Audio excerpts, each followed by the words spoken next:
Hello friends, welcome back to cinema secrets. இன்னைக்கு இந்த வீடியோவில் நான் பேச போகிற விஷயம், இந்த வருடம் 2024 தலைவிரித்து ஆடப்போகும் நிப்போட்டிசம் கல்ச்சர் நம்ம தமிழ் சினிமாவில் இருக்க போகுது நண்பர்களே. அதை பற்றி தான் இன்னைக்கு டீட்டெயில்டாக நான் பேச போகிறேன். இதை கேட்டவுடனே உங்கள் நண்பர்கள் ஒரு சில பேருக்கு கண்டிப்பாக ஒரு டவுட் வரும். ஏப்பா, நிப்போட்டிசம்ன்றது தமிழ் சினிமாவில் காலங்காலமாக வாழ்ந்துன்னு தான் இருக்குது. அது மட்டும் இல்லாமல் வருஷம் ஏதாவது ஒரு இயக்குனரோட பையன், ஒரு தயாரிப்பாளரோட பையன் யாராவது உள்ள வந்து ஹீரோ ஆகிட்டு தான் இருக்கிறாங்க. இந்த வருஷம் மட்டும் அப்படி என்ன ஸ்பெஷல் அப்படின்னு என்ன கேட்டீங்கன்னா, எல்லா வருஷமும் ஏதாவது ஒரு பசங்க யாராவது ஒரு பெரிய குடும்பத்துல இருந்து வந்து ஹீரோ ஆகிறது தானே நீங்க கேள்விப்பட்டிருப்பீங்க. சரி, ஏதாவது ஒரு பொண்ணு ஹீரோயினாவும் ஆயிட்டு போகுது, அந்த மாதிரி தானே கேள்விப்பட்டிருப்பீங்க. ஆனா இந்த வருஷம் மட்டும்தான் ஒரு பெரிய பெரிய குடும்பத்துல இருந்து, பெரிய பெரிய நடிகர்கள் மற்றும் பெரிய பெரிய டெக்னீஷியன் குடும்பத்துல இருந்து வரவங்க ஹீரோவாக போறாங்க, இயக்குனராக போறாங்க, இசையமைப்பாளர் ஆக போறாங்க. இந்த மாதிரி மொத்த தமிழ் சினிமாவே ஆள போறாங்க. அவங்க எல்லாம் யாரு, எப்படி வராங்க அப்படின்றத இந்த வீடியோல டீட்டெயில்டா பேசுவோம். இதுக்கப்புறம் நீங்களே முடிவு பண்ணிக்கோங்க, தமிழ் சினிமாவில் வாய்ப்பு தேடி வரலாமா வேணாமான்னு. ஸோ இந்த வீடியோவில் போகிறதுக்கு முன்னாடி இன்னொரு சின்ன டிஸ்க்ளைமரும் வச்சிடறேன். இந்த நிப்போட்டிசம் அப்படின்றது தமிழ் சினிமாவில் நடந்துகிட்டே இருக்கு. நாங்களும் வாய்ப்பு தேடி உள்ள வரலாம், ஏதாவது ஒரு விஷயத்த பண்ணி ஜெயிச்சிடலாம் அப்படின்னு பார்க்குறோம். இது வேற வழியே கிடையாதா அப்படின்னு என்ன கேட்டீங்கன்னா, இந்த வீடியோவை கடைசி வரைக்கும் பாருங்க. என்னோட அனுபவத்தில் இதுல இருந்து எப்படி நம்ம ஓவர் டேக் பண்ணி நம்ம ஜெயிக்கிறது தமிழ் சினிமாவில் அப்படின்ற ஒரு சில டிப்பு நான் சொல்றேன். அதை கடைசியா பேசலாம். இப்போ வாங்க நம்ம நேரா வீடியோல போய் எந்தெந்த நிப்போட்டிசம் கிட்ஸ் எல்லாம் இப்போ 2024 வந்து தலை தூக்க போறார்கள்ன்றத பத்தி பேசுவோமா. இப்போ இந்த லிஸ்ட்ல முதலாவதா சொல்ல போறது சூர்யா சேதுபதி. விஜய் சேதுபதி அவர்களோட மூத்த பையனான சூர்யா சேதுபதி வந்து இப்போ ஸ்ட்ரெயிட் ஹீரோ தான் அவரு. இந்த வில்லன், அமெரிக்க மாப்பிள்ளை, அதுக்கப்புறம் அண்ணன் தம்பிகள், இந்த மாதிரி கதாபாத்திரம்லாம் பண்ணவே மாட்டாரு. ஸ்ட்ரெயிட்டா இப்போ ஹீரோவா இருக்கிறாரு. யாரோட இயக்கத்துல பாத்தீங்கன்னா, ஸ்டண்ட் மாஸ்டர் அனல் அரசு அவரோட இயக்கத்துல ஃபீனிக்ஸ் அப்படின்ற ஒரு படத்தோட பேரை வச்சு இந்த படத்துல இவர் தான் ஹீரோவா நடிக்க போறாருப்பா அப்படின்றது பெரிய ஆச்சரியம் ஒன்றும் இல்லை. இந்த படத்தோட பிரஸ் மீட்ல பேசினாரு பாருங்க ஒரு பேச்சு, வாய் காது வரைக்கும் கிழிஞ்சுது. அதுதான் ஒரு பெரிய ஆச்சரியமா இருந்தது. இந்த பையன் இவ்வளவு சீக்கிரம் இந்த அளவுக்கு பேசுறானே அப்படின்ற மாதிரி. மார்க் மை வேர்ட்ஸ் நண்பர்களே, இந்த வருடத்தோட ட்ரோல் மெட்டீரியல் சூர்யா தான். கூடிய சீக்கிரம் உங்களுக்கே தெரியும் நான் சொல்ல வர்றது. ஓகே, இந்த படத்தை பத்தி நம்ம பேசுவோம். இந்த படத்துல இயக்குனர் என்னதான் அனல் அரசு அப்படின்ற ஒரு புதுமுக இயக்குனரா வந்தாலும், ஸ்டண்ட்ல நான் ஆளுப்பா, நான் வந்து சம்மர் ஷாட் அடிப்பேன், டைவ் அடிப்பேன், கிக்லாம் பண்ணுவேன். ஆனா படத்தை டைரக்ஷன் பண்றது அவ்வளவு ஈஸியா அப்படின்றது நம்மளுக்கு தெரியல. எந்த லட்சணத்துல ஒரு படத்தை எடுத்து வைக்க போறாருன்னு படம் எல்லாம் வந்தாதான் தெரியும். ஏன்னா இப்பவே இந்த படத்தை மஞ்சள் வீரன் படத்தோட நிறைய பேர் கம்பேர் பண்றாங்க. டிடிஎஃப் வாசனுக்கு எதிராளி நான் கிடையாது. அந்த இயக்குனரை பார்த்தா தான் சிரிப்பா வருது. இது மட்டும் இல்லாம இந்த படத்தோட கேமராமேன் வேல்ராஜுங்க, வேலையில்லா பட்டதாரி. இந்த படத்தோட இயக்குனரா இருந்தார்ல வேல்ராஜ், அவர் தான் இந்த படத்துல கேமராமேனா இறங்குறாரு. ஸோ இவர் வந்து ஒரு கம்ப்ளீட்லி ஒரு நிப்போட்டிசம் ப்ராடக்ட் அப்படின்ற மாதிரி எல்லாரும் கலாச்சிக்கிறாங்க. ஏன்னா ஆல்ரெடி விஜய் சேதுபதி நடித்த நானும் ரவுடி தான், அதுக்கப்புறம் சிந்து பாத்தலாம் சின்ன கேமியோ பண்ணி எப்படி ஹீரோவாவே ஆயிட்டாரு. ப்ரொடக்ஷன் வந்து விஜய் சேதுபதி பண்ணலையாம், யாரோ பண்றாங்களாம் அப்படின்ற மாதிரி நம்ம கிட்ட கதெல்லாம் விடுறாங்க. நம்மளுக்கு தெரியாதா யார் ப்ரொடக்ஷன் பண்றா, யார் காசு போட்டு பையனை ஹீரோ ஆக்குறாங்க. ஸோ ஒரு கம்ப்ளீட்டான நிப்போட்டிசம் ப்ராடக்ட் இந்த வருஷம் ஹீரோவா மாறப்போகுது. இதை வந்து சப்பக்கட்டு கட்டுற மாதிரி அனல் அரசு ஒரு விஷயத்த சொன்னாரு. அதாவது இந்த படத்துல வந்து ஹீரோயிஸ் எல்லாம் பெருசா இருக்காதுங்க, இது வந்து ஒரு ஸ்போர்ட்ஸ் டிராமா. அது மட்டும் இல்லாம இந்த படத்துல வந்து சின்ன பசங்கள்லாம் வந்து நடிக்கணும் அப்படின்றதுனால இந்த ஏஜ் கேட்டகரியில எனக்கு தெரிஞ்ச வரையும் சூர்யா அவர்கள் தான் இருக்கிறாரு. ஒரு ஷூட்டிங் ஸ்பாட், ஜவான் ஷூட்டிங் ஸ்பாட்ல இவர் வந்து அப்பாவை பார்க்க வரும்போது இவரை பார்த்தோன்னா தான் எனக்கு ஓகே, ஒரு ஆடு மாட்டிச்சு அப்படின்ற மாதிரி ஒரு யோசனை வந்து இந்த பையனை ஹீரோவா போட்டேன், அப்பனுக்கும் ஆசையை காமிச்சிட்டேன் அப்படின்ற மாதிரி சொல்லாம ஒரு விஷயத்த சொன்னாரு இன்டர்வியூல. அதனால இவங்க கிட்ட வந்து அனல் அரசு மாட்டல, அனல் அரசு கிட்ட தான் இவங்க வந்து மாட்டிக்கிட்டாங்க அப்படின்ற மாதிரி ரொம்ப வருத்தமா இருக்கு. நாமளும் பொறுத்திருந்து பார்ப்போம். ஃபீனிக்ஸ் பறக்குதா, நடக்குதா, இல்ல படுத்து தூங்குதா அப்படின்றத பொறுத்திருந்து பார்ப்போம். ஸோ இப்போ இரண்டாவதா சொல்ல போற அடுத்த நிப்போட்டிசம் ப்ராடக்ட், இப்போ ஹீரோ பத்தி சொல்லியாச்சுல்ல, இசையமைப்பாளரை பத்தி சொல்லுவோமா. ஏஆர் ரமீன் அவர்கள் யாருன்னு பாத்தீங்கன்னா ஏஆர் முருகதாசா, ஏஆர் ரகுமான் அவர்களோட ஒரு பையன் அப்படின்னு நம்ம சொல்லலாம். இவர் ஆல்ரெடி ஓகே காதல் கண்மணி அப்படின்ற ஒரு படத்திலேயே பாட்டெல்லாம் பாட ஆரம்பிச்சிட்டாரு. அப்புறம் ஏஆர் ரகுமான் அவர்களோட இசையில நிறைய படத்துல நிறைய பாட்டு பாடியிருக்காரு. இப்போ இசையமைப்பாளரா தலை தூக்க போறாரு. அப்பாவுக்கு ஆப்போசிட்டா, அப்பாவே ஒழுங்கா மியூசிக் போடுறது இல்லப்பா, கொஞ்சம் போய் சொல்லு. அயலான்ற படத்துல மியூசிக் போட்டு வச்சாரு. அவர் போட்ட மியூசிக்கோட சரவணா ஸ்டோர் விளம்பரத்துல வரா மாதிரி ஒரு டான்ஸ் ஒன்று ஆனார்ல, அதுவே பெட்டரா இருந்தது. மியூசிக் எல்லாம் ஒண்ணுமே இல்ல, ஏஆர் ரகுமான் கிட்ட சரகு தீர்ந்து போச்சு அப்படின்ற மாதிரி நம்மளுக்கே டவுட்டா இருக்குது. அதுவும் ஆஸ்கார் வாங்கினதுல இருந்தே அவருக்கு கிறகம் சரியில்லை. அதனால ஒரு வேலை என்னமோ அவரோட பையனை இறக்கி ஃப்ரெஷ் பிளட், ஃப்ரெஷ் மைண்டு, இந்த மாதிரி ஏதாவது ஒரு புது ஐடியா வரும்ல, அதனால இறக்கி விடுறாரு என்னமோ தெரியல. சரி, எந்த படத்துல வந்து அமீன் அவர்கள் மியூசிக் போட போறாரு அப்படின்ற மாதிரி ஒரு டாக்ஸ் கோலிவுட்ல போயிட்டு இருக்கு அப்படின்னு பாத்தீங்கன்னா, நம்ம ஜேசன் சஞ்சய் இருக்கார்ல, விஜய் அவர்களோட பையன் ஒரு படத்தை இயக்க போறாரு அப்படின்னு சொன்னார்ல, கண்டிப்பா 100% ஏஆர் ரமீன் அவர்கள் தான் அந்த படத்துல மியூசிக் போட போறாராம். பாருங்க, நம்மளுக்கு எல்லாம் வாய்ப்பு கிடைக்குமா? நம்ம எல்லாம் வந்து அந்த 7 நாட்கள்ல வர பாக்யராஜ் மாதிரி பார்க்கிலே உட்காந்துன்னு ஹார்மோனிய போட்டி வாசிக்க வேண்டியதான் பொழுது. இந்த மாதிரி ஆளுங்கெல்லாம் உள்ள வந்துட்டா. மூன்றாவதா சொல்ல போறது அமீனை பத்தி சொல்லியாச்சு. அந்த படத்தோட இயக்குனரான ஜேசன் சஞ்சயை பத்தி இந்த லிஸ்ட்ல நம்ம கொண்டு வந்தே ஆகணும். ஏன்னு பாத்தீங்கன்னா, இவர் வந்து சமீபத்துல ஜேசன் சஞ்சய் அவர்கள் லைக்காவோட சேர்ந்து ஒரு படம் பண்ண போறாரு, ஒரு படத்தை இயக்க போறாரு அப்படின்ற மாதிரி ஒரு அனௌன்ஸ்மெண்ட் வந்த உடனே சந்தோஷப்பட்டவங்களோட காண்டானவங்க தான் கோலிவுட்ல ஏகப்பட்ட பேரு. ஏன்னா லைக்கா வாசல்ல நம்ம போய் நிக்க முடியுமா? சொல்லுங்க பாப்போம். நம்ம கிட்ட எவ்வளவு கதை இருக்குது, நல்ல நல்ல புதுசான ஸ்கிரிப்ட் எல்லாம் வச்சுருக்கிறோம். ஆனா உள்ள வாட்ச்மேன் கூட சேர்க்க மாட்டான். அவனே வந்து பவுண்டட் ஸ்கிரிப்டை வாங்கிட்டு நீங்க கிளம்புங்க, ஸ்கிரிப்ட் நல்லா இருந்தா போன் வரும் அப்படின்ற மாதிரி சொல்லி அமைச்சிடுறாங்க. ஆனா விஜயோட பையன்றனால தானே இவருக்கு வந்து லைக்கால வந்து கூப்பிட்டு ஒரு படம் கொடுக்குறாங்க அப்படின்னு கேட்டீங்கன்னா, அங்க பாருங்க, இப்படிலாம் தப்பா நினைக்க கூடாது. 100% விஜயோட பையன் அப்படின்றனால தான் கொடுத்தாங்க. இல்லைன்னா வாய்ப்பே இல்லை ராஜா, வாய்ப்பே இல்லை. அது மட்டும் இல்லாம ஏற்கனவே ஒரு பெரிய வதந்தி எல்லாம் வந்தது. ஜேசன் சஞ்சயும் அதுக்கப்புறம் யாருங்க, வனிதாவோட பொண்ணு ஜோவிகாவும் சேர்ந்து ஒரு படத்துல வந்து நடிக்க போறாங்க. ஜேசன் சஞ்சய் தான் ஹீரோ, ஜோவிகா தான் ஹீரோயின் அப்படின்ற மாதிரி. ஆனா 100% ஜேசன் சஞ்சய் என்ன சொல்லிட்டாருன்னா, எனக்கு ஹீரோ அப்படின்ற ஒரு ஆசைலாம் இல்ல, ஏன்னா எங்க அப்பாவோட நடிப்பை பார்த்தோன்னே எனக்கு அந்த ஆசையே போச்சு அப்படின்ற மாதிரி சொல்லியிருக்காரு. நீங்க தப்பாலாம் நினைக்க கூடாது, அப்பா மாதிரி வரதுக்கு பதிலா தாத்தா மாதிரி வந்துட்டா பெட்டர் ஆச்சு அப்படின்ற மாதிரி பிளான் பண்ணியிருக்காரு. அது மட்டும் இல்லாம அந்த இயக்கத்துல வந்து அவருக்கு ரொம்ப இன்ட்ரெஸ்டா. இதனாலதான் என்ன பண்ணிருக்காருன்னு பாத்தீங்கன்னா, ஸ்கூல் முடிச்ச கையோட நேரம் இங்க இருந்து டொரண்டோக்கு கிளம்பி போய் அங்க போய் பிலிம் மேக்கிங் கோர்ஸ் எல்லாம் படிச்சதுக்கு அப்புறம் ஒரு 4 வருஷத்துக்கு முன்னாடி ஜங்ஷன் அப்படின்ற ஒரு ஷார்ட் பிலிம் பண்ணியிருந்தாரு. கொஞ்சம் பாக்குறதுக்கு சுமாரா இருந்தது. அதுக்கப்புறம் சிரி அப்படின்ற ஒரு ஷார்ட் பிலிமும் பண்ணியிருந்தாரு. இதெல்லாம் பார்க்கும் போதே தெரிஞ்சு போச்சு இவர் கண்டிப்பா ஒரு டைரக்டர் ஆக போறாருன்னு. தாத்தாவோட ஹெல்ப், அப்பாவோட ரெக்கமெண்டேஷன் அப்படின்றனாலதான் லைக்கால வந்து அவரோட ஸ்கிரிப்டை வந்து வாங்கி வச்சுக்கிட்டு, ஓகே இந்த வருஷம் வந்து நம்ம ஒரு ஃப்ரெஷ் பிளட்டா இறக்கும் அப்படின்ற மாதிரி லைக்கா வந்து ஒரு பெரிய ஸ்டெப் ஒன்று எடுத்துருக்காங்க. அந்த ஸ்டெப்போட விளைவு என்னன்னு பாத்தீங்கன்னா, ஜேசன் சஞ்சய் வந்து இந்த படத்துல ஹீரோவா நடிக்க போறாரா இல்ல இயக்க போறாரு. ஹீரோவா நடிக்க போறது வந்து நம்ம விக்ரமின் மகனான துருவ் விக்ரம் தான் ஹீரோவா பண்ண போறாராம். ஹீரோயின் யார் தெரியுமா? அடுத்தடுத்த பாயிண்ட்ஸ்ல சொல்றேன், அதாவது அடுத்தடுத்த நிப்போட்டிசம் கிட்ஸை பத்தி சொல்றேன், யார் ஹீரோயினா நடிக்க போறாங்க அப்படின்றது ஆல்ரெடி சொல்லியாச்சு. ஏஆர் ரமீன் அவர்கள் தான் மியூசிக்கும் போட போறாரு. சோ இவ்வளவு விஷயம் சொன்னதுக்கு அப்புறம் உங்களுக்கு ஒரு டவுட் வரும், ஏங்க ஒரு படத்தோட அனௌன்ஸ்மெண்ட் பண்ண போறாங்க, கூட அப்பாவோ தாத்தாவோ நின்னுருணும்ல, பையன் மட்டும் தனியா போய் நின்று ரேஷன் கடையில சக்கரை பருப்பு சீனி வாங்குற மாதிரி போய் நின்னுக்கிறாரு. இது வந்து உண்மையாவே ப்ரொடக்ஷன் தான் பண்ண போறாங்களா இல்ல சும்மா கண் தொடைப்பான்னு கேட்டீங்கன்னா, ஏங்க இது வந்து படத்தோட அக்ரிமெண்ட் சைன், அவ்வளவுதான், வேற ஒண்ணுமே கிடையாது. படத்தோட லான்ச்சோ படத்தோட பூஜையோ எதுவுமே கிடையாது. படத்தோட பூஜையில இன்னைக்கு இருக்கிற தமிழ்நாட்டில் இருக்கிற அத்தனை டெக்னீஷியன்ஸும் முன்னணி நடிகரும் கண்டிப்பா வருவாங்கன்றதுல எந்த சந்தேகமும் இல்லை. கூடிய சீக்கிரம் இந்த வருஷமே அவ்வளவு பெரிய ஒரு கிராண்ட் லான்ச் நடக்க போகுது அப்படின்றதுல எந்த சந்தேகமும் இல்லை. இது மட்டும் இல்லாம இன்னொரு சுவாரஸ்யமான தகவல் என்னன்னு பாத்தீங்கன்னா, இயக்குனர் அல்போன்ஸ் புத்ரா இருக்கார் பாத்தீங்களா, அவரு கூட ஜேசன் சஞ்சயை அவரோட படத்துல நடிக்க கூடும் போது ஜேசன் சஞ்சய் நோன் சொல்லிட்டாராம். ஸோ 100% இவர் கண்டிப்பா இயக்குனராக ஆகிறதுக்கான அத்தனை அம்சங்களும் இருக்குது. நம்மளும் பொறுத்து இருந்து பார்ப்போம் ஜேசன் சஞ்சய் படம் எந்த லெவலில் வரப்போகுதுன்னு. 4வதா சொல்ல போறது நடிகை அதித்தி சங்கர். ஏப்பா இதுதான் நிப்போட்டிசம் ப்ராடக்ட்னு இது முதல் படத்துல விரும்பல நடிக்கும் போது எங்களுக்கு தெரியுமே, மறுபடியும் இவங்களோட கதையை எதுக்கு எடுத்துன்னு உள்ள வர அப்படின்னு கேட்டீங்கன்னா, இருக்குது இந்த வருஷம் ஒரு பெரிய ஒரு சம்பவம் இருக்குது. அதுக்கு முன்னாடி இவங்க 2 பேரை வச்சு சம்பவம் செஞ்சாங்க. அது என்னன்றதையும் நம்ம சொல்லிடலாம். அதாவது அதித்தி சங்கரை பொறுத்த வரைக்கும் சங்கருக்கு ஐடியாவே இல்லையா என் பொண்ணை ஹீரோயின் ஆகணும்னு. ஏன்னா அவருக்கு தெரியல அவர் எவ்வளவு பெரிய நடிகை எல்லாம் அவரோட படத்துல வந்து இறங்கி இருக்கிறாரு. நம்ம பொண்ணு போய் இறங்கினா என்ன நிலைமை ஆகும்னு அவருக்கு நல்லாவே தெரியும். இதனாலதான் கஷ்டப்பட்டு கடனோடனை வாங்கி டாக்டர் படிக்க வச்சுக்கிறாரு இந்த பொண்ணை. ஆனா இந்த பொண்ணு என்ன பண்ணிக்குது, கமுக்கமா அப்பா சொல்ற பேச்சை கேட்கற மாதிரி போய் டாக்டர் படிக்கிறேன்னு 7 வருஷம் உட்காந்து படிச்சுட்டு கூட இருக்கிற பொண்ணுங்கெல்லாம் சுத்தின்னு ஆசையை வளர்த்துக்கின்னு நானும் நடிகாவ போறேன் அப்படின்ற மாதிரி படிச்சு முச்சு கிராஜுவேஷன் வாங்கின உடனே அப்பா கிட்ட சொன்ன உடனே அப்பா தலையில ஊந்துதான் ஒரு குண்டு. ஏன் தெரியுங்களா, எப்படியா அந்த பொண்ணை டாக்டர் ஆகி ஒரு ஹாஸ்பிட்டல கட்டி இதை வந்து ஒரு சீஃபாவோ ஒரு டீனாவோ உட்கார வைக்கலான்னு பார்த்தா இதோட ஐடியா ரொம்ப விவகாரமாவும் கேவலமாவும் இருக்குது அப்படின்ற மாதிரி சங்கர் யோசிச்சிருப்பாரு போல. இருந்தாலும் பொண்ணு சொல்றத தட்ட முடியாது. ஓகே உன் ஆசைக்கு போய் ஒரு படம் நடிச்சு அப்படின்ற மாதிரி விருமன் படத்துல நடிக்கிறதுக்கு மட்டும் இவர் பர்மிஷன் கொடுத்துருக்காரு. நடிச்சு முடிச்சிடலாமா, ஷூட்டிங்லாம் ஓவர்ல, போய் எங்கேயாவது ஒரு ஹாஸ்பிட்டல்ல வேலை செய்யுது அப்படின்னு கேட்டதுக்கு, அட போப்பா நான் இப்ப இதுல நடிச்சு முடிச்சோன்னா 3 படத்துக்கு நான் அட்வான்ஸை சேர்த்து வாங்கி வச்சிருக்கேன் அப்படின்ற மாதிரி இன்னொரு குண்டை தூக்கி சங்கர் தலையில போட்டவன தான் தெரியுது. இனிமேல் டைரக்ஷன் பண்ற அளவுக்கு என் மைண்ட்ல வந்து ஒரு அமைதி கிடையாது அப்படின்றனாலதான் அவர் டைரக்ட் பண்ற படத்தை எல்லாத்தையும் ரப்பர் மாதிரி ஈத்துக்கினே போறாரு. பாவம் வீட்டுல அமைதி இருக்கணும்ல, வீட்டுல அமைதி இல்லைன்னா ஒர்க்ல எப்படி அமைதி இருக்கும் அப்படின்றத சங்கர் அவர்களை நிரூபிச்சு காட்டிட்டாரு. சரி ஓகே, இந்த பொண்ணை பத்தி பேசுவோம். அதாவது இந்த பொண்ணு ஹீரோயின் ஆகணும்னு நினைச்சது தப்பு கிடையாது. ஆனா ஹீரோயினுக்கு உண்டான எந்த ஃபீச்சர்ஸும் இல்ல. ஏதோ மேக்கப்புக்கு எல்லாம் போட்டு காசெல்லாம் கையில இருக்குதுல்ல, அதனால அப்படி இப்படி பட்டி டிங்கரிங்லாம் பார்த்து ரெடி பண்ணி வச்சிருக்காங்க. இருந்தாலுமே நீங்க வந்து உங்க திறமையை வச்சு உள்ள வரணும்ல. ஆனா நீங்க பண்ண பாலிடிக்ஸ்ல தான் நீங்க 2 படத்துல வந்து நடிச்சு முடிச்சிருக்கீங்க. கொஞ்சம் உங்களுக்குன்னு வெளில பேர் வந்திருக்கு. 3வது படத்துல என்ன பாலிடிக்ஸ் பண்ண காத்துனுக்க போறீங்களோன்னு நம்மளுக்கே தெரியல.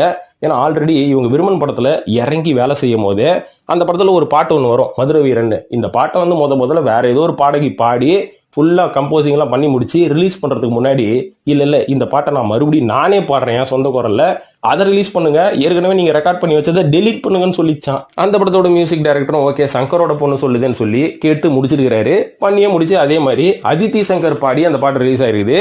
சரி ஓகே, இந்த படத்தோட போச்சான்னு பாத்தீங்கன்னா மாவீரன் அப்படின்ற ஒரு படத்துல வண்ணாரப்பேட்டைன்னு ஒரு பாட்டு பாடி இருப்பீங்க. நான் பாடல, அவங்க பாடி இருக்கிறாங்க. அந்த பாட்டை கூட வேற ஏதோ ஒரு பாடகி பாடி அந்த பாட்டோட மியூசிக்கும் வந்து கம்போசிங் ஆனதுக்கு அப்புறம் மறுபடியும் போய் இந்த பாட்டை நான் தான் பாடுவேன், முன்னாடி போட்ட கோடெல்லாம் மொத்தமா அழிங்க, முதல்ல இருந்து கோடு போடுங்கன்ற மாதிரி இந்த பாட்டு பண்ண பாடகிக்கும் ஆப்பு வச்சுட்டாங்க இந்த அம்மா. சோ இப்போ 2 படத்துல இவங்க நடிச்சதுலயே இவ்வளவு பாலிடிக்ஸ் நடந்திருக்கே. இப்போ 3வதா இவங்க நடிக்க போற படம் எது தெரியுமா? வேற எதுவும் இல்ல, ஜேசன் சஞ்சய் அவர்களோட இயக்கத்துல துருவிக்ரம் கூட சேர்ந்து நடிக்க போறாங்களாம். அப்ப அங்க என்னென்ன மாத்துவாங்க, ஹீரோவே மாத்திடுவாங்க போல இருக்குப்பா. இப்போ ஜேசன் சஞ்சய் கூட கமிட் ஆன படத்துக்கு முன்னாடி விஷ்ணுவர்தன் ஒரு படத்தை இயக்கிட்டு இருக்காரு. அந்த படத்துல இவங்க ஹீரோயினா கமிட் ஆகி இப்போ நடிச்சிட்டு இருக்காங்க. சரி, அந்த படத்தோட ஹீரோ யாருப்பா, பெரிய ஹீரோன்னு கேட்டீங்கன்னா இது அடுத்தது சொல்ல போறது அவரை பத்தி தான். அவரு ஒரு நிப்போட்டிசம் கிட்டு தான் நண்பர்களே. அவர் யாருன்னா 5வதா சொல்ல போற ஆகாஷ் முரளி. யார் தெரியுமா? முரளி அவர்களோட 2வது பையன், அதர்வா அவர்களோட தம்பியா? தம்பி தான். அவரும் போதா வரைக்கும் சினிமால இறங்கிட்டாரு. சமீபத்துல தான் அவருக்கு ஒரு பெரிய குடும்பத்தோட சேர்ந்து கல்யாணம் ஆச்சு. யார் தெரியுமா? விஜயோட ஃபேமிலிங்க. விஜயோட ஃபேமிலிக்கு உறவினர் ஆயிட்டாங்க. எப்படின்னு கேட்டா, விஜயை வச்சு மாஸ்டர் படம் எடுத்தார்ல ப்ரொடியூசரு ஜேவியர் பிரிட்டோ, அவரோட பொண்ணை தான் ஆகாஷ் முரளி கல்யாணம் பண்ணிக்கிறாரு. சோ இந்த படத்தை ஜேவியர் பிரிட்டோவே தயாரிக்கிறாரு. பாருங்க, மருமகன் மேல எவ்வளவு பாசம், மருமகனை காசை போட்டு ஹீரோ ஆக்கி விடுறாரு. உங்க மாமனார்லாம் அப்படி இருக்கிறாங்களா? நம்மளுக்கு வீட்டுக்கு போனா சோறே போட மாட்டாங்கல்ல, அந்த மாதிரிலாம் நம்ம நண்பர்கள் நிறைய பேர் என்கிட்ட புலம்பி இருக்கிறாங்க. சோ இங்க மாமனாரே வந்து மருமகனை ஹீரோ ஆகுறாரு. அந்த ஹீரோ படத்துல தான் வந்து அதித்தி சங்கர் இப்ப ஹீரோயினா நடிக்க போறாங்களாம். சோ இது ஒரு கம்ப்ளீட் நிப்போட்டிசம் சொல்லுங்க, பாருங்களேன் எப்படின்னு. இதை பத்தி நான் கடைசியில் சொல்றேன், ஒரு பெரிய விளக்கமே ஒன்று இருக்குது சொல்றேன். ஸோ இப்போ மேட்டர் சொல்லிடுவோம். ஸோ ஜேவியர் பிரிட்டோ அவர்கள் தான் தயாரிக்கிறாரு, விஷ்ணுவர்தன் அவர்கள் இயக்குறாரு, அதித்தி சங்கர் அவர்கள் ஹீரோயினா நடிக்கிறாங்க. கூடிய சீக்கிரம் அஃபீஷியல் அனௌன்ஸ்மெண்ட் வரும் அப்படின்ற மாதிரி பெருசா எதிர்பார்க்கப்படுது நண்பர்களே. ஓகே, இப்போ 6வதா சொல்ல போறது யாருன்னு பாத்தீங்கன்னா அம்பிகான்னு ஒரு நடிகர் இருந்தாங்க பாத்தீங்களா, வடிவேலோட அப்படிலாம் பேசினாங்களே, அதெல்லாம் எந்த அளவுக்கு உண்மைலாம் நம்மளுக்கு தெரியாது. விஷயம் வந்தது சொன்ன முந்தைய வீடியோல. ஸோ அம்பிகா அவர்களோட முதல் மகனான ராம் கேஷவ் அப்படின்றவரு இப்ப ஹீரோவா குதிக்க போறாரு கோலிவுட்ல. ஏற்கனவே குதிச்சிட்டாரு அப்படின்ற மாதிரி என்ன கேட்பீங்க. குதிக்க முயற்சி பண்ணாரு, ஆனா பாதியிலே மாட்டினார் மனுஷன், உள்ள போய் நேரா தண்ணியில இறங்கல அப்படின்றதுதான் விஷயமே. அதாவது 4 வருஷத்துக்கு முன்னாடி அதாவது அம்பிகா அவர்களோட பையன் இருக்காருல ராம்கேசவும் லிவிங்ஸ்டன் மகளான ஜோவிதாவும், இவங்க 2 பேரும் சேர்ந்து அஸ்வின் மாதவ் அவர்களோட இயக்கத்துல ஒரு படத்தை பண்ணலாம், ஒரு காமெடி கலந்த படத்தை பண்ணலாம், கலசல் அப்படின்ற மாதிரி ஒரு பேர்ல ஒரு படத்தை ஆரம்பிச்சாங்க. ஆனா எதிர்பாராத விதமா அந்த படம் வந்து டிராப் ஆயிடுச்சு. அப்படின்றனால ரொம்ப நாளா ராம்கேஷவ் வந்து எந்த படத்திலும் நடிக்காம இருந்தாரு. இப்போ மறுபடியும் 2024 ஒரு பெரிய இயக்குனரோட சேர்ந்து ஹீரோவா களமிறங்குறாராம். அதனால இந்த வருஷம் போதாத குறைக்கு இவரும் இந்த குதிரை ரேஸ்ல கலந்துக்கிறாருப்பா. இப்ப அடுத்ததா 8வதா சொல்ல போறது வேற யாரும் இல்லைங்க. 7வதா சொல்ல போறது வேற யாரும் இல்லைங்க. நடிகர் மற்றும் தயாரிப்பாளரான ராம்குமார் இருக்காருல, பிரபு அவரோட அண்ணன் சிவாஜி கணேசன் அவரோட மூத்த மகன், இவரோட பையன் ஒருத்தர் இறங்குறாரு. அப்பா இவர் குடும்பத்துல ஏற்கனவே ஒரு 2 பசங்க இறங்கி திருப்பி அவங்க வேலையை பார்க்க போயிட்டாங்களே, சினிமால இருந்தே ஓடி போயிட்டானுங்களே, இப்ப யார் அடுத்தது இறங்க போறான்னு கேட்டீங்கன்னா சொல்றேன், அவரோட குடும்பம் பூர்வீகம் சொல்றேன். அதாவது ராம்குமார் அவர்களுக்கு 5 பசங்க. முதல் பையன் துஷ்யந்த் அப்படின்றவர் ஏற்கனவே சக்சஸ் அப்படின்ற ஒரு படத்துல நடிச்சு, அதுக்கப்புறம் மச்சி படத்துல நடிச்சு காஞ்சி போன பஜ்ஜி மாதிரி சினிமா விட்டே வெளில போயிட்டாரு. சரி ஓகே, முதல் பையன் தான் ஃபெயிலியர் ஆயிட்டான், கடைசி பையனை நம்ம இறக்கி விடுவோம்னு சொல்லி சிவாஜி ராவ் அப்படின்ற பேர்ல, சிவாஜி ராவ் தானே ஒரு பேரு, சிவாஜி தேவ் அப்படின்ற பேர்ல அடுத்த பையனை இறக்கி விட்டா, அவரு போய் ஒழுங்கா படம் நடிக்காம சுஜாவர்ணியை கரெக்ட் பண்ணி லவ் பண்ணி அந்த பொண்ணை கல்யாணம் பண்ணி செட்டில் ஆயிட்டாரு. சரி இவனும் போய் தொலையுது அப்படின்னு சொல்லி 2வது பையனை வேற லெவல்ல ரெடி பண்ணிருக்காங்க. நியாயமா என்ன கேட்டா 2வது பையன் தான் இவங்க முதல்ல இறக்கி இருக்கணும். ஏன்னா சினிமா அறிவு நடிப்பறிவு அந்த பையனுக்கு தான் ரொம்ப அதிகம். இந்த 2 தருதலைங்களை ஏன் இறக்கி விட்டாருன்றது நம்மளுக்கே தெரியல. சோ 2வது பையனோட பேர் வந்து என்னன்னு சொல்றாங்கன்னு பாத்தீங்கன்னா தர்ஷன் அவர் பேரு. அவர் வந்து பாத்தீங்கன்னா சின்ன வயசுல இருந்தே நடிப்பு மேல ரொம்ப ஆர்வமா, எனக்கு தெரிஞ்சு சிவாஜியோட பிளட் இவருக்கு தான் கம்ப்ளீட்டா ஓடிட்டு இருக்குன்னு நினைக்கிறேன். ஏன்னா 4 வயசுல இருந்தே டிராமா ட்ரூப்ல சேர்ந்து நடிக்க ஆரம்பிச்சு, அதுக்கப்புறம் டெல்லியில ரொம்ப ஃபேமஸான நேஷனல் ஸ்கூல் ஆஃப் டிராமா இந்த இன்ஸ்டியூட் எல்லாம் போய் படிச்சு வெல் ட்ரெயின்ட் ஆக்டரா இருக்காரு. நேஷனல் ஸ்கூல் ஆஃப் டிராமால இருந்து வந்தவர் தான் நம்ம நவாசுதீன் சித்திகி எப்படி நடிப்பாரு. சோ அந்த டிராமா ஸ்கூல்ல போய் சேர்ந்து ஸ்டேஜ் பிளே, தெருக்கூத்து, அதுக்கப்புறம் நிறைய ஸ்ட்ரீட் பிளே இந்த மாதிரிலாம் பண்ணி பயங்கரமா தெரிச்சு போயிட்டு இருக்காரு. வாங்கப்பா இந்த மாதிரி ஆள் தான் உள்ள வரணும், உன்னை பார்த்தா தானே 4 பேர் உள்ள வரணும்ன்ற ஒரு ஐடியா வரும். என்னதான் ஒரு பெரிய ஃபேமிலில இருந்து வந்தாலும் பக்காவா ட்ரெயின் ஆகி வரப்பாரு. இதுதான் வந்து ஒரு திறமையான விஷயமே. சோ இந்த வருடம் தர்ஷன் அவர்களும் உள்ள வந்து ஒரு கலக்க போறாரு அப்படின்ற மாதிரி பெருசா எதிர்பார்க்கப்படுது. கண்டிப்பா இந்த வருஷம் ஏதோ ஒரு பெரிய படத்துல நடிக்க போறாருப்பா. எத்தனை தர்ஷன் பார்த்தாமே சினிமால தாங்க முடியலப்பா, நிறைய தர்ஷன் இருக்கிறாங்க, கொஞ்சம் பேர் ஏச்சும் மாத்திட்டு உள்ள வாங்களேன். 8வதா சொல்ல போறது தனுஷ் அவர்களோட மகனான யாத்ரா அவர்கள். ஏன்பா லிஸ்ட் நிரம்பலன்னு சொல்லிட்டு ஸ்கூலுக்கு போற பிள்ளையெல்லாம் தூக்கி லிஸ்ட்ல போட்டுனுக்கிறேன் அப்படின்னு கேட்டீங்கன்னா, ஏன்பா நானா சொல்லலப்பா, வெளில ஒரு விஷயம் போயின்னுக்குது, கூடிய சீக்கிரம் நான் சொல்றது நடக்குதா இல்லையான்னு மட்டும் பாருங்க. ஏன்னா நம்ம சினிமாவாசிகளுக்கு தெரியாத விஷயமா இல்லைன்னா சோழியம் குடுமையும் சும்மா ஆடுமா, எல்லாத்துக்கும் கூட கூட்டினே சுத்தினுக்கிறார் இந்த பசங்களை, எதுக்கு சுத்துறாரு, நம்ம பையன் மேல கேமரா வெளிச்சம் பண்ணுன்றதுக்கு தானே அப்படின்னீங்கன்னா வரேன் பாயிண்ட்டுக்கு. அதாவது யாத்ரா அவர்கள் பாத்தீங்கன்னா இன்னும் 18 வயசே நிரம்பல, அது உள்ள பணக்கார பசங்க பண்ற ஒரு சில சிலுமுசம் சேட்டைகள் எல்லாம் பண்ணிட்டாரு. என்னன்னு பாத்தீங்கன்னா, இவருக்கு யார் வந்து 18 வயசு நிரம்புறதுக்குள்ள ஸ்போர்ட்ஸ் பைக் வாங்கி கொடுத்தான்னு தெரியல, அந்த பைக் எடுத்துட்டு போயஸ் கார்டன் ரோட்ல அதிவேகத்துல போயிறாரு. போலீஸ் மாட்டிக்கு 1000 ரூபாய் ஃபைன் போட்டுக்கிறாங்க. சோ இதுல இருந்தே தெரியலையா, இந்த மாதிரி குவாலிட்டிஸ் இருந்தா தாங்க ஒரு நடிகர் ஆக முடியும். அந்த மாதிரி இந்த குவாலிட்டிஸும் இவருக்கு இருக்குது. அதுவும் தனுஷுக்கு பிறந்தவருக்கு இந்த குவாலிட்டிஸ் மட்டும் இல்லைன்னா நம்புற மாதிரி இருக்குது. சோ அதனால யாத்ரா அவர்கள் வந்து இப்ப பாக்குறதுக்கு சின்ன வயசு ரஜினி மாதிரி இருக்கிறாரு அப்படின்ற மாதிரி இன்னைக்கு பல வலைதளங்களில் நியூஸ் எல்லாம் பரவிட்டு இருக்குது. கூடி சீக்கிரம் யாத்ரா அவர்களும் இறங்கிடுவார் அப்படின்ற மாதிரி பெருசா எதிர்பார்க்கப்படுது. பாக்குறதுக்கும் கிட்டத்தட்ட பழைய ரஜினி மாதிரி தான் இருக்கிறாரு. நம்பா ரஜினியோட பேர ரஜினி மாதிரி இல்லாம கமலஹாசன் மாதிரியா இருப்பான் அப்படின்ற மாதிரி நீங்க கேட்பீங்க. 3 படத்தோட ஷூட்டிங்ல தனுஷை தண்ணி தெளிச்சு விட்டுருந்தீங்கன்னு வைங்க, நான் சொல்றது கூட நடந்திருக்கலாம். இப்போ 9வதா சொல்ல போறது நடிகை வனிதா அவர்கள் இருக்காங்கல்ல, வனிதா விஜயகுமார், அவங்களோட மகளான ஜோபிகா அவர்கள் ஹீரோயினா ஆகிறதுக்கு வாய்ப்புகள் நிறையவே இருக்குது. அதுக்கு முன்னாடி இந்த வருஷத்துல அவங்க ஒரு சினிமாக்கு புள்ளையா சொல்லி போட்டாச்சு. பிக் பாஸ்ல பாத்தீங்கன்னா வாய் காது வரைக்கும் நீண்டுச்சு. அந்த அளவுக்கு கத்துன்னு கத்திட்டு அம்மாவுக்கு பொண்ணு தப்பாம பிறந்துருச்சு அப்படின்ற ஒரு பேர் வாங்கிட்டு இந்த பொண்ணு வெளில வந்தோன்னு ஒரு நடிகையாவன்னு பார்த்தா உஷாராகுது இந்த பொண்ணு. ஏன்னா நடிப்புக்கு முன்னாடி சினிமால என்ன நடக்குதுன்றதை கத்துக்கணும்ல. ஸ்கூல் தான் ஒழுங்கா படிக்கல, சினிமா வச்சும் ஒழுங்கா படிப்போன்னு. இப்போ பார்த்திபன் அவர்கள் கூட சேர்ந்து இந்த பொண்ணு வந்து அசிஸ்டன்ட் டைரக்டரா ஒர்க் பண்ண போதான். என்னென்னலாம் கத்துக்க போதோ நம்மளுக்கு தெரியல. கத்துட்டு வந்ததுக்கு அப்புறம் பார்க்கலாம். சுதா கோங்கரா மாதிரி ஆகுறாங்களா, சுதாகர் மாதிரி காமெடி நாட போறாங்க. சோ என்னமோ ஏதோ உள்ள வந்ததுக்கு அப்புறம் தான் தெரிய போது இந்த அம்மா எந்த மாதிரியான அவதாரம் எடுக்க போறாங்கன்னு பொறுத்திருந்து பார்ப்போம். இப்ப 10வதா யாரை பத்தி சொல்லலாம் அப்படின்னு கேட்டீங்கன்னா, 9 பேரை சொல்லிட்டேன். 10வதா லிஸ்ட்ல ஆள் இல்ல. சோ நீங்களே நிரப்பிக்கோங்க. நீங்க வந்து யாரோட மகன் யாரோட மகள் வந்து தமிழ் சினிமால வந்தா கொஞ்சம் ஜாலியா கிளுகிழுப்பா இருக்கும் அப்படின்றத இந்த 10வதுல ஃபில் பண்ணிடுங்க.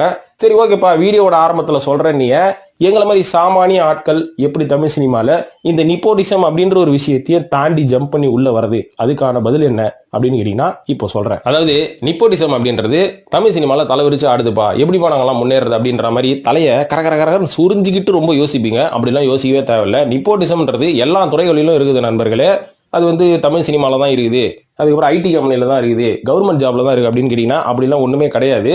நீங்க ஆரம்பிக்கிற ஒரு சின்ன பொட்டி கடையா இருந்தாலும், அதாவது உதாரணத்துக்கே சொல்றேன், நீங்க வந்து ஒரு 20-25 வருஷமா ஒரு துறையில வந்து ஒரு பிசினஸ் வந்து பண்றீங்க. 25 வருஷம் கழிச்சு ரிட்டையர்மெண்ட் ஆக போறேன், அந்த இடத்துல வந்து என் கூட 25 வருஷமா ஒருத்தன் சின்ன வயசுல இருந்து பொட்டலம் வச்சு இன்னைக்கு வந்து பெரிய லெவல்ல வளர்ந்துட்டான், அவனை வந்து எம்டி உட்கார வைக்க போறேன் அப்படின்ற மாதிரி யோசிப்பீங்களா? இல்ல அதுக்கு பதிலாக வீட்டுல உங்க பையனை நீங்க ட்ரெயின் பண்ணி எம்பி எல்லாம் போய் ஃபாரின்ல படிக்க வச்சிருப்பீங்க, அந்த பையனை தானே உட்கார வைப்பீங்க. சோ இதுதான் வந்து நிப்போட்டிசம். சோ நிப்போட்டிசம்ன்றத நம்மளுக்குள்ளேயே நம்ம யோசிச்சு பார்க்கணும் ஃபர்ஸ்ட். அடுத்தவன் பண்றானே அப்படின்றவரை நம்ம கம்பேரே பண்ணக்கூடாது. சோ இந்த மாதிரி நிப்போட்டிசம்ன்றது எல்லா இடத்துலயும் நடக்கும், குடும்பத்துல கூட நடக்கும் நண்பர்களே. சோ இந்த நிப்போட்டிசத்துல இருந்து எப்படி வெளில வந்து நம்ம ஜெயிக்கிறது அப்படின்னு பாத்தீங்கன்னா, தமிழ் சினிமாவே ஒரு எக்ஸாம்பிளா எடுத்துப்போம். தமிழ் சினிமாவை பொறுத்த வரைக்கும் நிப்போட்டிசம் அப்படின்றது வந்து இந்த பாலிவுட் டோலிவுட் தாண்டி 3வது இடத்துல இப்ப இருக்கிறதுக்கு முக்கியமான காரணமே என்ன அப்படின்னு பாத்தீங்கன்னா, இங்க வந்து டேலண்ட்ஸுக்கு குறைச்சலா அப்படின்றதுக்கு பதிலா இங்க ஒரு சில சூட்சமங்கள் நீங்க செய்யணும். செஞ்சா மட்டும்தான் நம்மளும் இந்த பேக்ரவுண்டே இல்லாத கொஞ்சம் ஜெயிச்ச ஆர்டிஸ்ட்லாம் இருக்காங்க பாத்தீங்களா, யோகி பாபு, சந்தானம், விஜய் சேதுபதி, சூரி, எஸ்கே, அஜித், இந்த மாதிரி நம்ம பெரிய லிஸ்ட் போடலாம். இவங்க மட்டும் வரும்போது நெப்போட்டிசம் இல்லையா? இதெல்லாம் தாண்டி இவங்க எப்படி வந்தாங்க அப்படின்னு கேட்டீங்கன்னா, அதுக்கு அவங்க ஒரு சில சித்து வேலைகளை செஞ்சாங்க. அந்த சித்து வேலைகளை செஞ்சா மட்டும் தான் தமிழ் சினிமால நிக்க முடியும். அது என்ன சித்து வேலை அப்படின்றத பத்தி இப்ப சொல்றேன் பாருங்க. அதுல முதல் விஷயமே உங்களோட டேலண்ட்டை நீங்க வளர்த்துக்கணும். உங்ககிட்ட எது பிளஸ்ஸா இருக்கோ அந்த பிளஸ்ஸை வந்து நீங்க மேல பிளஸ் ஆகிக்கிட்டே போகணுமே தவிர, ஐயோ இந்த பிளஸ் இருந்தா சினிமால ஜெயிக்க முடியாது, இந்த பிளஸை விட்டுட்டு புதுசா ஒண்ணு கத்துக்கிறேன்னு போனீங்கன்னா சரிக்கு வந்து மூக்க உடைச்சிப்பீங்க. அதனால சினிமாக்குள்ள வரதுக்கு முன்னாடி உங்களுக்கு எது பிளஸ்ஸா இருக்கோ அந்த பிளஸ்ஸை ரொம்ப பிராக்டிஸ் பண்ணி ஸ்ட்ராங்கா ஆக்கிக்கணும். உதாரணத்துக்கு ப்ரூஸ்லி அவர்கள் ஒரு வாக்கியம் சொல்லுவாரு, என் கூட ஒருத்தன் சண்டையில மோத போறானா, ஆப்போசிட்ல இருக்கிறவன் எத்தனை வித்தியாசமான பஞ்சஸ் கத்து வச்சிருக்கான், 10,000 பஞ்சஸ் வித்தியாசமா கத்து வச்சுக்கிறானா, அவனை பார்த்து எனக்கு பயம் கிடையாது. ஒரு பஞ்சை 10,000 தடவை டெய்லி பிராக்டிஸ் பண்றான் பாரு, அவனை பார்த்து தான் எனக்கு பயம்ன்றாரு. சோ உங்ககிட்ட இருக்கிற அந்த ஒரு பிளஸ் ஒரு பஞ்சை 10,000 வாட்டி நீங்க பிராக்டிஸ் பண்ணா மட்டும்தான் அதுல நீங்க ஸ்ட்ராங் ஆக முடியும். So develop your talent. இரண்டாவது, டெவலப் யுவர் மார்க்கெட்டிங் ஸ்கில். அதாவது இன்னைக்கு எந்த ப்ராடக்டா இருந்தாலும், எவ்வளவு நல்ல ப்ராடக்டா இருந்தாலும் மார்க்கெட்டிங் பண்ண தெரியலனா அது குப்பைக்கு தான் போகும் அப்படின்ற மாதிரி சொல்லுவாங்க. அதனால உங்களோட டேலண்ட்டை வளர்த்ததுக்கு அப்புறம் நீங்களே மார்க்கெட்டிங் பண்ணிக்கணும். உங்ககிட்ட இருக்கிற அந்த ஃபீச்சர்ஸ் எல்லாம் வச்சு இனிதான் ஏகப்பட்ட ஸ்ட்ரீம் வந்துருச்சு, ஃபேஸ்புக், இன்ஸ்டாகிராம், ட்விட்டர், லொசுக்குன்னு இருக்குது. எல்லாத்துலயும் உங்களோட திறமையை நீங்க போட்டு காமிக்கணும், மக்களோட ஆதரவை திரட்டணும். சோ உங்களை நீங்க மார்க்கெட்டிங் பண்ணிக்கணும். இதுதான் 2வது ஐடியா. 3வது ஐடியா என்னன்னு பாத்தீங்கன்னா, சினிமாக்குள்ள போறீங்களோ, எந்த துறைக்குள்ள போறீங்களோ அங்க இருக்கிற கான்டாக்ட்ஸை டெவலப் பண்ணிக்கணும், உங்களோட திறமையை காமிச்சு அங்க நிறைய நண்பர்கள் நீங்க சேர்த்துக்கணும். அந்த நண்பர்கள் மூலியமா தான் உள்ள போய் நீங்க ஜெயிக்க முடியும். இந்த மூணுத்தையும் நீங்க ஸ்ட்ராங் ஆக்கிட்டீங்கன்னா நிப்போட்டிசம்லாம் உங்களை ஒன்றும் பண்ணாது நண்பர்களே. நிப்போட்டிசத்தை நீங்க குனிய வச்சு பச்சை குதிரையே தாண்டலாம், அந்த அளவுக்கு நீங்க ஸ்ட்ராங் ஆயிடுவீங்க அப்படின்றது தான் நிதர்சனமான உண்மை. இத்தனை வருஷம் தமிழ் சினிமால பேக்ரவுண்டே இல்லாம ஜெயிச்சவங்க எல்லாருமே இந்த பாணியை தான் ஃபாலோ பண்ணி ஜெயிச்சிருக்காங்க. அது மட்டும் இல்லாம ஏற்கனவே நான் சொன்ன மாதிரி பாலிவுட் ஆகட்டும், டோலிவுட் ஆகட்டும், இந்த இடத்துல நிப்போட்டிசம் இருந்தாலும் தமிழ் சினிமால ஒரு சின்ன ஒரு நல்ல விஷயமும் இருக்குது. நிப்போட்டிசம் இருந்தாலும் என்ன விஷயம் தெரியுங்களா? என்னதான் இங்க வந்து நிப்போட்டிசம் ப்ராடக்ட் அப்பா ரெக்கமெண்டேஷன்ல உள்ள வந்துட்டான், தாத்தா ரெக்கமெண்டேஷன்ல உள்ள வந்துட்டான் அப்படின்னு இருந்தாலும் டேலண்ட் இருந்தா மட்டும்தான் இங்க நம்ம ரசிகர்களே உங்களை வந்து தூக்கி விடுவாங்க. டேலண்ட் இல்லைன்னா நிப்போட்டிசம் ப்ராடக்ட் ஆகுது மண்ணாவதுலே நம்ம தமிழ் சினிமா ரசிகர்கள் ரொம்ப புத்திசாலிங்க, தூக்கி வெளில அடிச்சிருவாங்க. அதனால என்னதான் நிப்போட்டிசம் ப்ராடக்ட் வந்தாலும் டேலண்ட் இருந்தால் மட்டும்தான் ஜெயிக்க முடியும் அப்படின்றது தான் தமிழ் சினிமாவில் இருக்கக்கூடிய நடைமுறைன்னு சொல்லிட்டு இந்த வீடியோ முடிச்சுக்கிறேன். ஸோ இந்த வீடியோ பற்றி உங்களோட கருத்துக்களை கமெண்ட் செக்ஷனில் போட்டு அடுத்தடுத்த நிறைய இன்ட்ரெஸ்டிங்கான விஷயம் சினிமா சம்மந்தப்பட்ட வீடியோக்கள் நான் போட போகிறேன். அதையும் ஃபாலோ பண்ணுங்க நண்பர்களே. நன்றி, வணக்கம்.